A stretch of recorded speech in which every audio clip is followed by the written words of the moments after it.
Hello friend, मैं वरुण सिंह और आप लोग का बहुत बहुत स्वागत करता हूं डाउट डिस्ट्रॉयर क्लासेस में। फ्रेंड, ये कॉन्स्टिट्यूशन मेड इजी सीरीज का 5वां लेक्चर है और इस लेक्चर में हम लोग डिस्कस करेंगे nature of Indian federal system. दोस्तों, हम लोगों ने पिछले लेक्चर्स में फेडरल सिस्टम को समझा, उसके बाद उसके अगले लेक्चर में हम लोग डिफ्रेंशिएट किया फेडरल सिस्टम को और यूनिटरी सिस्टम को। और उसी दौरान हम लोगों ने डिस्कस किया था कि अलग अलग पॉलिटिकल साइंटिस्ट ने, अलग अलग थिंकर्स ने हमारे फेडरल सिस्टम के बारे में क्या बोला है, क्या क्रिटिसिज्म की है, और उस क्रिटिसिज्म को दूर करने के लिए, उस क्रिटिसिज्म को काउंटर करने के लिए डॉक्टर बी.आर. अम्बेडकर ने हमारे फेडरल सिस्टम के बारे में क्या बोला। उस वीडियो में कंक्लूज़न हमारा ये निकला था कि हमारा फेडरल सिस्टम कहीं कहीं फेडरल स्ट्रक्चर का है और कहीं कहीं यूनिटरी स्ट्रक्चर का है, यानी सेंट्रलाइजिंग टेंडेंसी कहीं ना कहीं देखने को मिलती है इंडियन कॉन्स्टिट्यूशन के अंदर।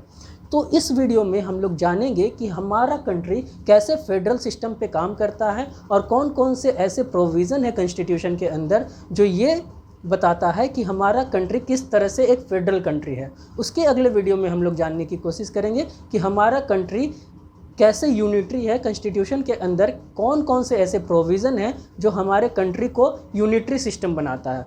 तो इस लेक्चर में फ़िलहाल हम लोग ये जानेंगे कि हमारा फेडरल सिस्टम कैसा फेडरल सिस्टम है, कौन कौन से कॉन्स्टिट्यूशन के अंदर वो प्रोविज़न हैं जो हमारे कॉन्स्टिट्यूशन को फेडरल नेचर का बनाता है। ठीक है, तो nature of the Indian federal system, कुछ पॉलिटिकल साइंटिस्ट ने बोला कि हमारा फेडरल सिस्टम क्वाजी फेडरल है, यानी आधा फेडरल और आधा यूनिटरी। कुछ लोगों ने बोला ये बार्गेनिंग फेडरलिज्म है।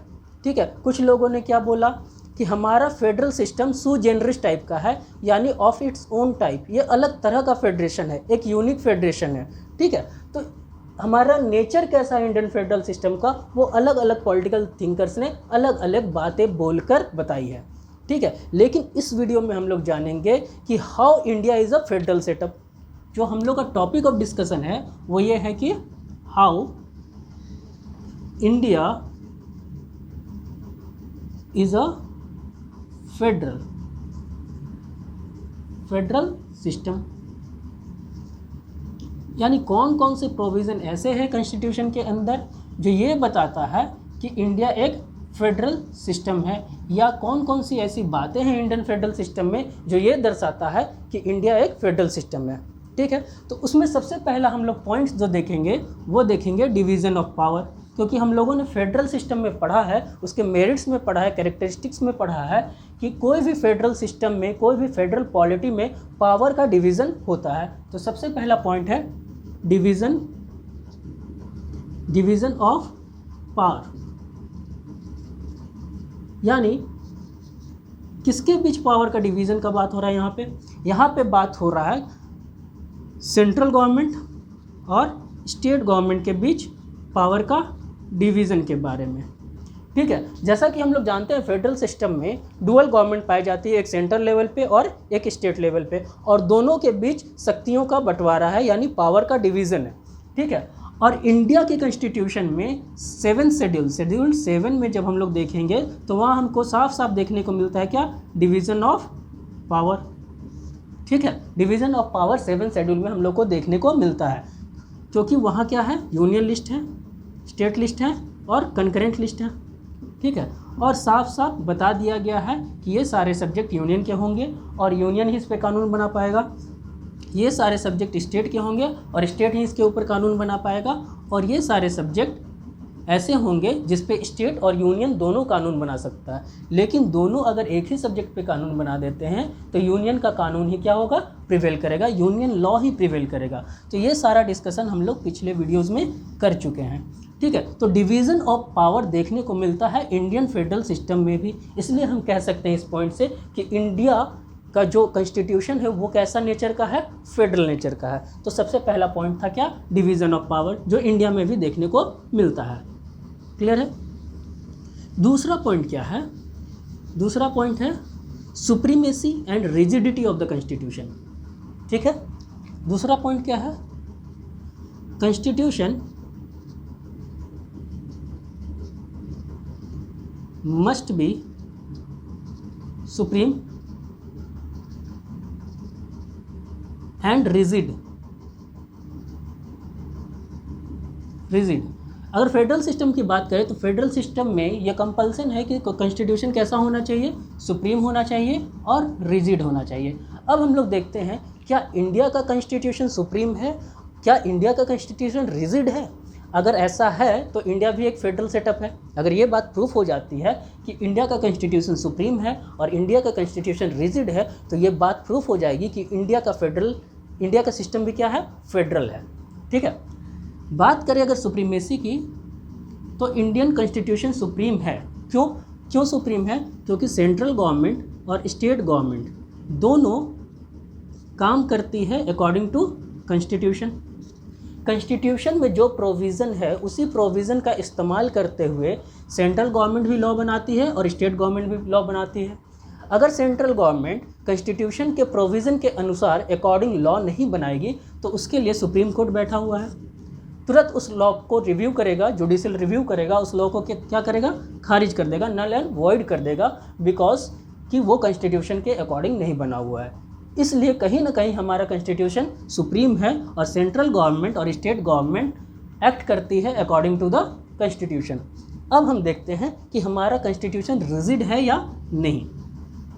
देखिए, बहुत सारे जो थिंकर्स हैं वो बोलते हैं, हमारे कॉन्स्टिट्यूशन को पढ़ने के बाद उन्होंने ये निष्कर्ष निकाला कि हमारा कॉन्स्टिट्यूशन क्या है, ब्लेंड है, ब्लेंड ऑफ रिजिडिटी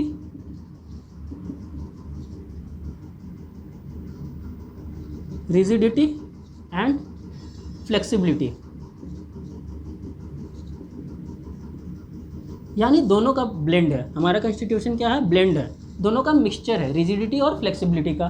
कहने का मतलब कॉन्स्टिट्यूशन कहीं कहीं बहुत ज़्यादा रिजिड है और कहीं कहीं बहुत ज़्यादा फ्लेक्सिबल है। यानी कुछ प्रोविज़न को अगर हमको चेंज करना है तो उस प्रोविज़न को चेंज करने के लिए हमें बहुत ज़्यादा मेहनत की ज़रूरत है। कहने का मतलब क्या है, हमको स्पेशल मेजॉरिटी की ज़रूरत पड़ती है।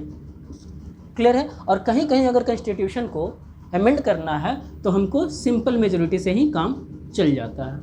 जैसे आर्टिकल 3, आर्टिकल 2 और 3 के अकॉर्डिंग जब काम करना है तो उसमें हमको सिंपल मेजॉरिटी चाहिए, लेकिन वहीं कॉन्स्टिट्यूशन में कुछ अमेंडमेंट लाना है तो सिंपल मेजॉरिटी से काम नहीं चलता, उसके लिए क्या चाहिए, स्पेशल मेजॉरिटी चाहिए।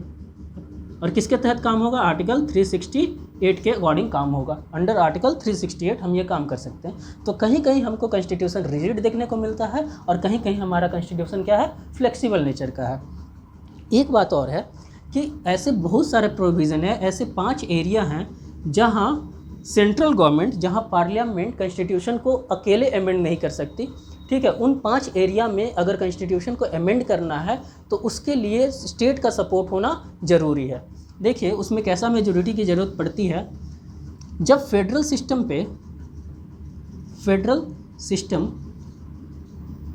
पे कुछ इफेक्ट पड़ता है।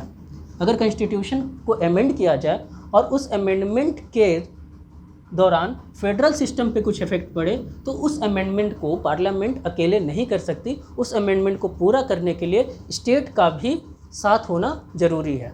क्लियर है। अब वो 5 से एरिया कौन हैं जहाँ स्टेट और यूनियन दोनों मिलके कॉन्स्टिट्यूशन को अमेंड करती है।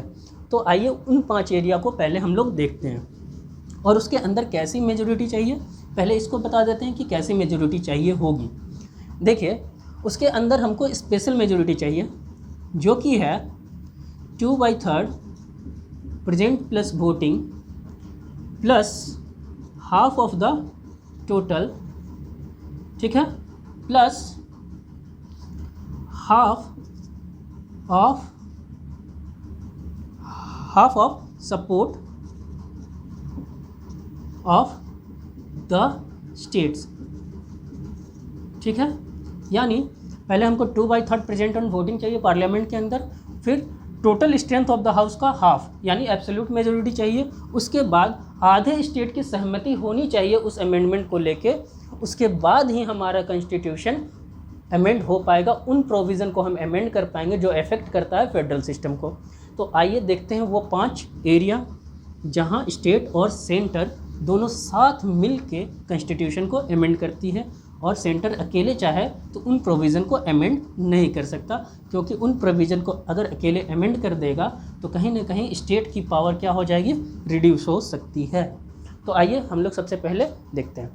देखिए, जब आर्टिकल, पहला पॉइंट, जब आर्टिकल 54 और 55 को अमेंड करना हो, या आर्टिकल 54 और 55 क्या है? आर्टिकल 54 ये बताता है कि प्रेसिडेंट के इलेक्शन में कौन कौन वोट दे सकते हैं, यानी इलेक्टोरल कॉलेज के बारे में बताता है आर्टिकल 54, यानी कौन कौन से मेंबर होंगे जो प्रेसिडेंशियल इलेक्शन में वोट कर सकते हैं।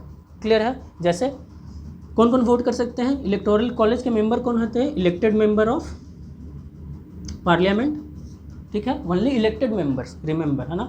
फिर elected member of state legislature, ये सारे वोट कर सकते हैं किसमें? प्रेसिडेंट के इलेक्शन में। और यूटी में देखा जाए तो दिल्ली और पौंडीचेरी, ठीक है, दिल्ली और पौंडीचेरी की स्टेट असेंबली के एमएलए भी, इलेक्टेड एमएलए भी क्या कर सकते हैं? प्रेसिडेंशियल इलेक्शन में वोट कर सकते हैं। अब इन एरिया में कुछ चेंजेस लाना हो तो सेंटर अकेले नहीं ला सकती, उसमें कंसेंट चाहिए होगा, 50% स्टेट का कंसेंट चाहिए होगा, तभी इसके अंदर अमेंड कर सकती है, इसके अंदर कुछ भी अमेंडमेंट ला सकती है सेंट्रल गवर्नमेंट यानी पार्लियामेंट। आर्टिकल 55 क्या बोलता है कि प्रेसिडेंशियल इलेक्शन का प्रोसेस क्या होगा, प्रोसेस के बारे में बताता है कौन? आर्टिकल 55, यानी उस प्रोसेस के अंदर भी कुछ चेंजेस लाना है, कुछ अमेंडमेंट लाना है, तो वो सेंट्रल गवर्नमेंट अकेले नहीं करेगी, उसके साथ स्टेट का भी साथ होना क्या है? ज़रूरी है, स्टेट का भी कंसेंट होना ज़रूरी है। क्यों? क्योंकि प्रेसिडेंट साहब, president is a head of the state, head of state होते हैं, ठीक है, हेड ऑफ स्टेट होते हैं। और प्रेसिडेंट साहब का महत्व सेंटर पे भी है और स्टेट पे भी है, क्योंकि प्रेसिडेंट साहब बहुत सारे ऐसे एक्ट करते हैं जो सेंटर के लिए भी करते हैं और स्टेट के लिए भी करते हैं, ठीक है। जब हम प्रेसिडेंट को पढ़ेंगे, प्रेसिडेंट के लेक्चर में आएंगे, तब हम आपको बताएंगे कि प्रेसिडेंट का कौन सा एक्ट स्टेट को अफेक्ट करता है और कौन सा एक्ट सेंटर को अफेक्ट करता है। जैसे अगर बात करें कि स्टेट इमरजेंसी की, तो प्रेसिडेंट साहब स्टेट इमरजेंसी लगा सकते हैं अंडर आर्टिकल व्हाट 356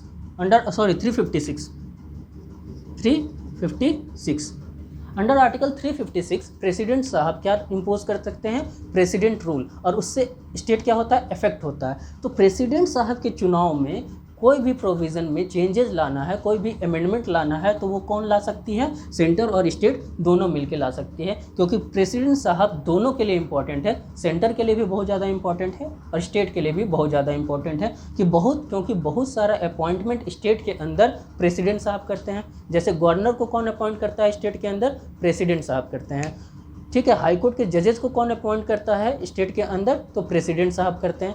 भले ही उसके लिए कॉलिजन सिस्टम है, लेकिन लास्टली अपॉइंट कौन करता है? This is the president who appoint the जजेस ऑफ द हाई कोर्ट। तो प्रेसिडेंट का महत्व बहुत ज़्यादा है, सेंटर के लिए भी और स्टेट के लिए भी, इसलिए इन प्रोविज़न को चेंज करते समय हमको दोनों की सहमति होनी जरूरी है, ठीक है। यानी आर्टिकल 53 और 55 आर्टिकल 54 और 55 को अगर चेंज करना है तो सेंटर और स्टेट दोनों साथ मिलके ही चेंज कर सकते हैं, ठीक है। उसके बाद हम लोग देखते हैं आर्टिकल 73। आर्टिकल 73 क्या बोलता है? Extent of executive power of union. Article 73 क्या बोलता है? एक्सटेंट ऑफ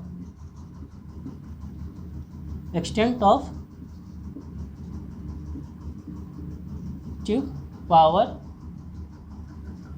ऑफ यूनियन, ठीक है। एक्सटेंट क्या होगा? Executive power, what is the extent of executive power of union? Union का एग्जीक्यूटिव पावर का एक्सटेंट क्या होगा, वो कौन बोलता है? आर्टिकल 73। यानी कहने का मतलब क्या है कि पार्लियामेंट का यूनियन का एग्जीक्यूटिव पावर कहाँ तक एक्सटेंड करेगा, इसके बारे में जो आर्टिकल बोलता है वो बोलता है आर्टिकल 73। अब कहने का मतलब क्या है extent of executive power of union? जैसे कि हम लोग जानते हैं कि लेजिस्लेचर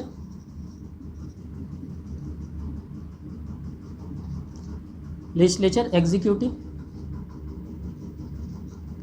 और जुडिशरी।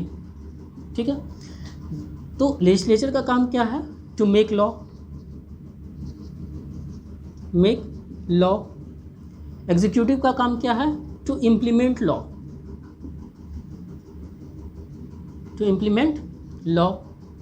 ठीक है, जुडिशरी को भी छोड़ दीजिए। तो लेजिस्लेचर का काम है टू मेक लॉज। तो लेजिस्लेचर, पार्लियामेंट कहाँ कहाँ लॉ बना सकती है, किन किन एरिया में लॉ बना सकती है? तो पार्लियामेंट यूनियन लिस्ट के अंदर जितने सब्जेक्ट है उस पर लॉ बना सकती है, और कंकरेंट लिस्ट के अंदर जितने सब्जेक्ट है उस पर लॉ बना सकती है। और रेसिडरी पावर भी किसके पास है? पार्लियामेंट के पास है। रेसिडरी पावर भी किसके पास है? पार्लियामेंट के पास है। तो इन एरिया में पार्लियामेंट क्या कर सकती है? लॉ बना सकती है। तो उसका एग्जीक्यूटिव पावर कितने दूर तक एक्सटेंड करता है? तो पार्लियामेंट का एग्जीक्यूटिव पावर उतना ही दूर तक एक्सटेंड करता है जितने सब्जेक्ट पे वो लॉ बना सकती है। यानी जो लॉ को पार्लियामेंट बनाएगी उसी को तो एग्जीक्यूट कर पाएगी। तो पार्लियामेंट का एग्जीक्यूटिव पावर कहाँ तक एक्सटेंड करता है? जहाँ तक कि वो लॉ को फॉर्मुलेट कर सकती है। जिन जिन एरिया में लॉ को बना सकती है उसी लॉ को वो क्या कर सकती है? एग्जीक्यूट करवा सकती है, लागू करवा सकती है। तो ये है extent of executive power of union. अब इसमें कुछ चेंजेस लाना है, इसके प्रोविज़न में कुछ चेंजेस लाना है। तो कैसे आएगा? जब यूनियन, जब सेंट्रल गवर्नमेंट और स्टेट गवर्नमेंट दोनों साथ मिलकर कॉन्स्टिट्यूशन को अमेंड करेंगे, तब extent of executive power of union में चेंजेस आ सकते हैं। क्लियर है? नाउ तीसरा पॉइंट,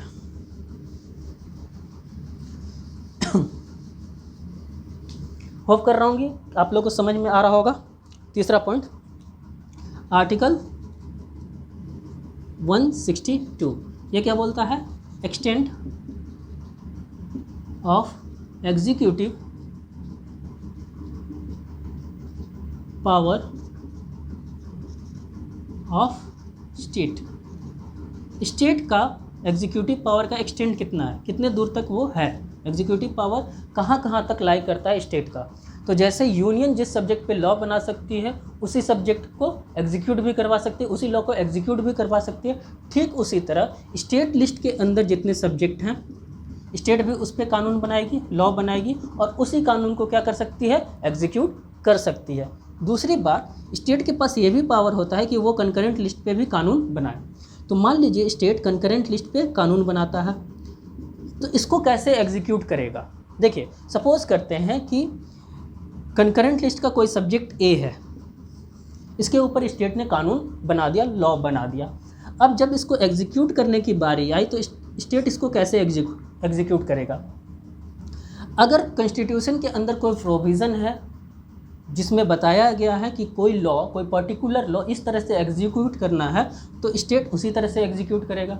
अगर नहीं बताया गया है तो स्टेट अपने अनुसार उसको एग्जीक्यूट करेगा। मान लेते हैं सेंटर ने कंकरेंट लिस्ट पे कोई लॉ बनाया, तो फिर स्टेट उसको कैसे एग्जीक्यूट करेगा? फिर वही तरीका, अगर कॉन्स्टिट्यूशन के अंदर कोई प्रोविज़न है जो ये बताता है कि कोई लॉ को स्टेट, जो कंकरेंट लिस्ट का पार्ट है, कंकरेंट लिस्ट के सब्जेक्ट पे कोई लॉ है जो यूनियन ने बनाया है और स्टेट को उसको एग्जीक्यूट करना है, तो सबसे पहले क्या देखा जाएगा? क्या कॉन्स्टिट्यूशन के अंदर कोई ऐसा प्रोविज़न है जो बताता है कि ऐसे पर्टिकुलर लॉ को स्टेट कैसे एग्जीक्यूट करेगा? अगर नहीं है तो दूसरा बात क्या देखा जाएगा? क्या पार्लियामेंट ने कोई ऐसा लॉ बनाया है कि उसको किस तरह से एग्जीक्यूट करवाना है स्टेट से? क्या कोई ऐसा लॉ है जो ये बताता हो कि स्टेट इस लॉ को किस तरह से एग्जीक्यूट करेगी, तो स्टेट फिर उसी अनुसार उस लॉ को एग्जीक्यूट करेगा। अगर इन दोनों में से कोई भी प्रोविज़न नहीं है, कोई भी रास्ता नहीं है, तो स्टेट फिर अपने अनुसार उस लॉ को एग्जीक्यूट करवाएगा। जैसे मोटर व्हीकल एक्ट को एग्जीक्यूट करवाना था तो कुछ स्टेट ने उसको रोक के रखा था, कुछ स्टेट ने एग्जीक्यूट कर दिया था। ठीक है, नाउ अब आते हैं आर्टिकल 241 पे। कौन सा आर्टिकल? 241। 241 आर्टिकल 241 क्या कर बोलता है? Deals with high court of union territories. यानी आर्टिकल 241 क्या बोलता है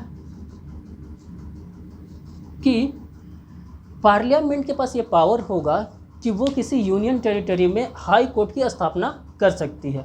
ठीक है, और हाई कोर्ट उसी तरह से काम करेगा, इस यूनियन टेरिटरी का हाई कोर्ट भी उसी तरह से काम करेगा जिस तरह से अदर स्टेट के हाई कोर्ट काम करते हैं। तो ये सारा प्रोविज़न कहाँ लिखा हुआ है? आर्टिकल 241 में लिखा हुआ है। अगर इन प्रोविज़न को भी चेंज करना है तो सेंटर और स्टेट दोनों साथ बैठ के, साथ मिल के इस प्रोविज़न को चेंज कर सकते हैं। साथ बैठ के नहीं, सेंटर अपना पास करेगा और स्टेट फिर अपना पास करेगा स्टेट लेजिस्लेचर के अंदर, ठीक है। तो दोनों मिल के इस चीज़ को पास करेंगे, उसके बाद ही कॉन्स्टिट्यूशन क्या होगा?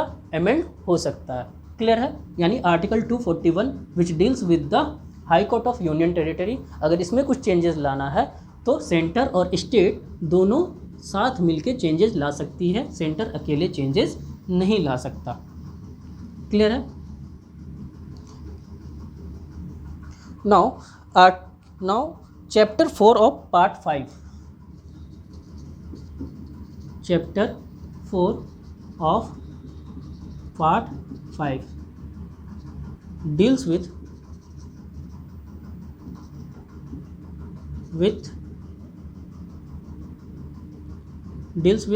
the सुप्रीम कोर्ट, ठीक है, deals with the supreme court. Now chapter 4 जो पार्ट 5 का चैप्टर 4 है, उसको अगर हम देखें तो वो किससे डील करता है? यानी सुप्रीम कोर्ट में जजेस का अपॉइंटमेंट कैसे होगा, जजेस का टेन्योर क्या होगा, ठीक है, जजेस को किस तरह से इम्पीच किया जाएगा, जजेस का रिमूवल कैसे होगा, उन सारे प्रोविज़न कहाँ लिखे हुए हैं? चैप्टर 4 ऑफ पार्ट 5 में। अगर इन प्रोविज़न को चेंज करना है, इन सारे प्रोविज़न में अगर चेंजेस लाने हैं तो सेंटर अकेला नहीं ला सकता, स्टेट का भी साथ होना कंपलसरी है। यानी 50% स्टेट का कंसेंट होना ज़रूरी है अगर इसमें चेंजेस लाना है तो। चैप्टर 4 ऑफ पार्ट 5 में चेंजेस लाना है तो स्टेट का भी साथ होना ज़रूरी है, ठीक है। Chapter 5 of part 6 deals with the high court. यानी हाई कोर्ट के जजेस का अपॉइंटमेंट कैसे होगा, टेन्योर क्या होगा, कौन कौन एलिजिबल होंगे हाई कोर्ट का जज बनने के लिए, उनका ट्रांसफ़र कैसे होगा, ये सारा प्रोविज़न लिखा हुआ है चैप्टर 5 ऑफ पार्ट 6 में। उसको प्रेसिडेंट साहब ही अपॉइंट करेंगे, ठीक है। तो ये सारा प्रोविज़न लिखा हुआ है कहाँ? चैप्टर 5 ऑफ पार्ट 6 के अंदर। अगर इसके अंदर भी कुछ चेंजेस लाना है तो स्टेट और सेंटर को साथ मिल के चेंजेस लाना पड़ेगा, साथ मिल के ही कॉन्स्टिट्यूशन को अमेंड करना पड़ेगा, तभी उसके अंदर चेंजेस आ सकते हैं। क्लियर है इतना दूर तक? नो। नेक्स्ट पॉइंट क्या है? शेड्यूल 7 क्या है? शेड्यूल 7 क्या दोस्तों? शेड्यूल 7 बताता है यूनियन लिस्ट के बारे में, स्टेट लिस्ट के बारे में, कंकरेंट लिस्ट के बारे में। मैंने बहुत बार डिस्कस कर चुका हूँ इस चीज़ को। यूनियन लिस्ट के अंदर बहुत सारे सब्जेक्ट हैं जिसपे सिर्फ यूनियन ही कानून बना सकता है। स्टेट लिस्ट के अंदर बहुत सारे सब्जेक्ट हैं जिसपे एक्सक्लूसिव पावर स्टेट का है कि वो कानून बना सकता है। और कंकरेंट लिस्ट पे दोनों के पावर हैं, कंकरेंट पावर है, सेंटर भी इसके ऊपर कानून बना सकता है इस लिस्ट के ऊपर, और स्टेट भी कानून बना सकता है। लेकिन एक ही सब्जेक्ट पे दोनों कोई कानून बना देते हैं, सेंटर भी बना देता है और स्टेट भी बना देता है, तो सेंटर का लॉ ही क्या होता है? प्रिवेल करता है। नाउ हम लोग देख रहे हैं स्टेट लिस्ट और यूनियन लिस्ट। अब इसमें कोई चेंजेस लाना है, इस लिस्ट में कोई चेंजेस लाना है तो सेंटर अकेला नहीं ला सकती, स्टेट का भी साथ होना कंपलसरी है। अब क्यों ऐसा है? मान लीजिए कि अगर ये पावर सिर्फ सेंटर के पास रहता, स्टेट के पास नहीं रहता, तो सेंटर क्या कर सकती थी? स्टेट लिस्ट के कुछ सब्जेक्ट को अपने अंदर ले लेती। इससे क्या होता? स्टेट का जो पावर है वो डिक्लाइन कर जाता, वो कहीं ना कहीं कम हो जाता। स्टेट के पास फिर ज़्यादा सब्जेक्ट नहीं बचते लॉ बनाने के ऊपर, और स्टेट का पावर कहीं ना कहीं कम हो जाता। इसलिए स्टेट का भी साथ होना ज़रूरी है।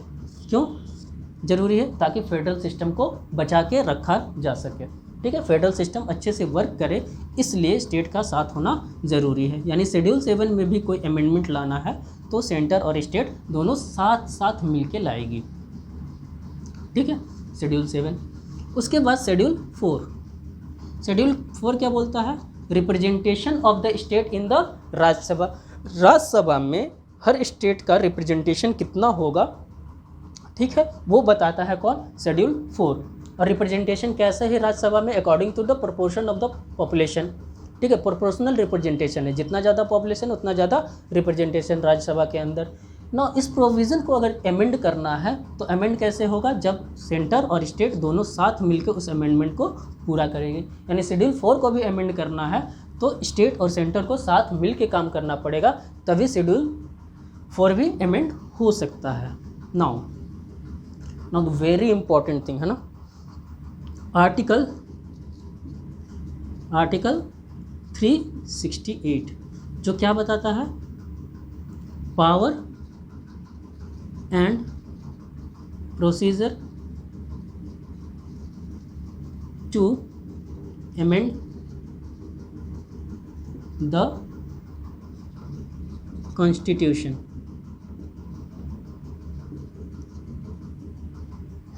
है ना, देखिए आर्टिकल 368 बताता है कि कॉन्स्टिट्यूशन को अमेंड किस तरह से किया जा सकता है, उस प्रोसेस को बताता है आर्टिकल 368। और पावर देता है आर्टिकल 368 किसको, पार्लियामेंट को, कि पार्लियामेंट कॉन्स्टिट्यूशन को अमेंड कर सकती है। कॉन्स्टिट्यूशन को अमेंड करने की शक्ति किसके पास है, पार्लियामेंट के पास है, स्टेट लेजिस्लेचर के पास नहीं है। तो कंफ्यूज मत होइएगा कभी, कॉन्स्टिट्यूशन को अमेंड कौन कर सकता है, तो पार्लियामेंट ही कर सकता है। नाउ आर्टिकल 368 पावर देता है पार्लियामेंट को कि वो कॉन्स्टिट्यूशन को अमेंड कर सकता है, और साथ साथ क्या बता रहा है, प्रोसेस बता रहा है कि किस तरह से कॉन्स्टिट्यूशन को अमेंड किया जा सकता है। ठीक है, अगर आर्टिकल 368 के अंदर भी कुछ चेंजेस लाना है तो सेंटर अकेला नहीं ला सकती, स्टेट को भी साथ मिलके उस चेंजेस को लाना पड़ेगा। फॉर एग्जांपल, जैसा कि हमने अभी कुछ देर पहले बताया था आप लोगों को कि एक तरह का स्पेशल मेजॉरिटी होता है आर्टिकल 368 के अंदर, वो है क्या, स्पेशल मेजॉरिटी वो क्या है, 2/3 present plus voting plus absolute majority, यानी half of total strength of the house, ठीक है, प्लस हाफ ऑफ, ठीक है, कंसेंट ऑफ द स्टेट, यानी आधे स्टेट का कंसेंट होना भी कंपलसरी है। ये किसके अंदर है, आर्टिकल 368 के अंदर। मान लीजिए अब आर्टिकल 368 में पार्लियामेंट सोची कि स्टेट बहुत दिमाग ख़राब कर रहा है, ये जो प्रोविज़न है, ये पॉइंट, ये बहुत ज़्यादा दिमाग ख़राब करके रखा हुआ है, चलो इसको बदल देते हैं, इसको यहाँ से हटा देते हैं। इसको हटाने के बाद क्या होगा कि हमको स्टेट के पास बार्गिन नहीं करना पड़ेगा किसी भी प्रोविज़न को चेंज करने के लिए कॉन्स्टिट्यूशन के अंदर। अगर ये प्रोविज़न है, यानी half of consent of the state है, तो हमको बार बार बार्गिन करना पड़ता है, अरे भैया तुम भी अपने स्टेट लेजिस्लेचर के अंदर ये बिल को पास कर दो, ठीक है, ये अमेंडमेंट बिल को पास कर दो। तो हर बार सेंटर को बार्गिन करना पड़ता है उस एरिया में जहाँ सेंटर और स्टेट साथ मिलके अमेंडमेंट लाते हैं कॉन्स्टिट्यूशन के अंदर। अब सेंटर का दिमाग ख़राब हो रहा है, सोच रहा है कि इसके कारण हम अकेले अमेंडमेंट नहीं ला सकते उन एरिया में जहाँ सेंटर और स्टेट को साथ साथ अमेंडमेंट लाना है। तो एक काम क्यों ना किया जाए कि आर्टिकल 368 को अमेंड करके इस प्रोविज़न को हटा दिया जाए। अगर सेंटर के पास सिर्फ पावर है आर्टिकल 368 को अमेंड करने का, तो वही काम कर सकती है, यहाँ से इस प्रोविज़न को हटा देगी, तो फिर स्टेट का कुछ महत्व नहीं रह जाएगा किसी भी प्रोविज़न को चेंज करने में। इसलिए जब आर्टिकल 368 को भी चेंज करना होता है तो सेंटर और स्टेट साथ साथ मिलके ही चेंज कर सकती है, नहीं तो अगर सेंटर के पास सिर्फ पावर होता तो इस प्रोविज़न को ही हटा देता, कहानी ख़त्म हो जाता स्टेट का। लेकिन ऐसा नहीं है, सेंटर और स्टेट दोनों साथ मिलके ही आर्टिकल 368 को भी चेंज कर सकते हैं।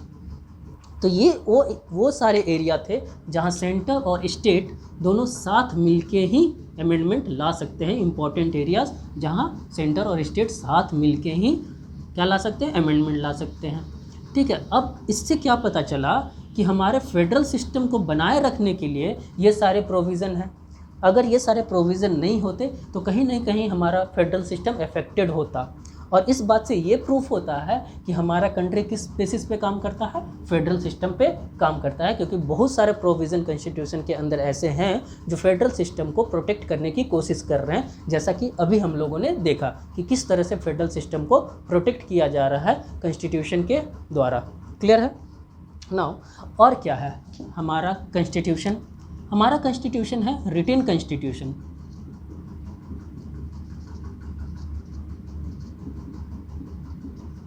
जैसा कि हम लोग फेडरल सिस्टम को जब पढ़ रहे थे तो हम लोगों ने पढ़ा था उसके मेरिट्स में, ठीक है, कि फेडरल सिस्टम में कॉन्स्टिट्यूशन कैसा होना चाहिए, रिटन कॉन्स्टिट्यूशन होना चाहिए। तो इंडिया में भी क्या है, रिटन कॉन्स्टिट्यूशन है। यानी ये चीज़ दर्शाता है कि हमारा जो कॉन्स्टिट्यूशन है वो कैसा नेचर का है, फेडरल नेचर का है। हमारी जो पॉलिटी है वो कैसी नेचर की है, फेडरल नेचर की है। यानी रिटन कॉन्स्टिट्यूशन क्यों होना ज़रूरी था, ये मैंने पहले के लेक्चर में डिस्कस कर दिया है, तो यहाँ टाइम वेस्ट हम लोग नहीं करेंगे।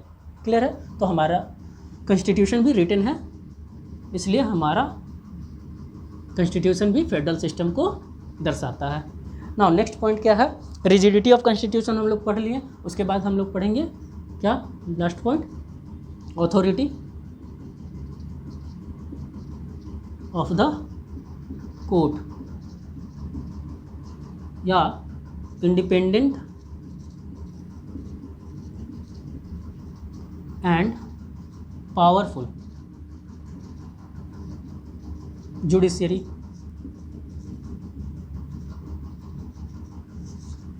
हम लोग फेडरल सिस्टम जब पढ़ रहे थे तो हम लोग ने एक पॉइंट पढ़ा था कि फेडरल सिस्टम में जो जुडिशरी होगी वो कैसी नेचर की होनी चाहिए, इंडिपेंडेंट नेचर की होनी चाहिए और पावरफुल नेचर की होनी चाहिए। अब इंडिया के कंटेक्स्ट में देखा जाए तो बिल्कुल सुप्रीम कोर्ट कैसा है, इंडिपेंडेंट नेचर का है और बहुत ज़्यादा पावरफुल है। हाई कोर्ट भी कैसा है, इंडिपेंडेंट नेचर का है और बहुत ज़्यादा पावरफुल है। ठीक है, क्योंकि हम लोग ने सेपरेशन ऑफ पावर जब हम लोग पढ़ेंगे तो वहाँ देखेंगे कि लेजिस्लेचर, एग्जीक्यूटिव और जुडिशरी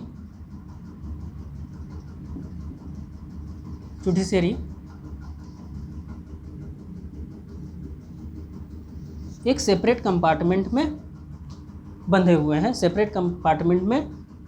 हैं, ठीक है। लेकिन इंडिया का जो सेपरेशन ऑफ पावर है वो अमेरिका के सेपरेशन ऑफ पावर से अलग है।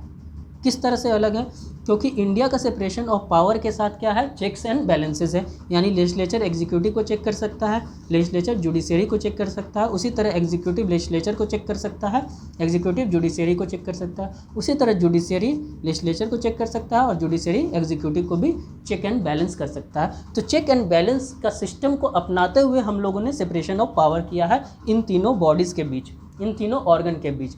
ठीक है, इसलिए जुडिशरी क्या है, एक अलग ऑर्गन है, एग्जीक्यूटिव क्या है, एक अलग ऑर्गन है, लेजिस्लेचर क्या है, एक अलग ऑर्गन है। यानी तीनों इंडिपेंडेंट है। यानी जुडिशरी पूरी तरह से इंडिपेंडेंट है लेजिस्लेचर और एग्जीक्यूटिव से।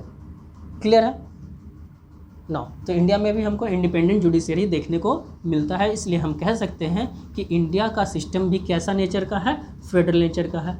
यानी इन सारी पॉइंट से हम लोगों को ये बात समझ में आया कि इंडिया का नेचर कैसा है, क्या वो फेडरल है या यूनिटरी है। तो आज हम लोगों ने जो पॉइंट डिस्कस किया है उससे ये बात साफ होती है कि इंडिया की पॉलिटी कैसी है। तो इंडिया की पॉलिटी फेडरल नेचर की है। बहुत बहुत बधाई हो, इंडिया की पॉलिटी कैसी है, फेडरल नेचर की है। लेकिन अगले ही वीडियो में हम लोग ये देखेंगे कि इंडिया की पॉलिटी यूनिटरी नेचर की है। ठीक है, तो कन्फ्यूज़न अराइज होगा। फिर हम लोग सोचेंगे क्या फेडरल नेचर है इंडिया का या यूनिटरी है। तो लास्ट में एक कंक्लूज़न निकालेंगे और उसके बाद हम लोग इन चीज़ों से आगे बढ़ेंगे और आगे कॉन्स्टिट्यूशन को कैरी ऑन करेंगे। तब तक के लिए बहुत बहुत धन्यवाद इस चैनल से जुड़ने के लिए। और अगर आपको ये सारे लेक्चर पसंद आ रहे हैं तो कृपया करके मेरे चैनल को सब्सक्राइब कीजिए, लाइक कीजिए और कमेंट करना ना भूलें, क्योंकि कमेंट करने से मेरा उत्साह बढ़ेगा और मैं आप लोगों के लिए और अच्छे अच्छे वीडियो और डीप तरीके से वीडियो बना पाऊँगा। तब तक के लिए धन्यवाद। Thank you. जय हिंद।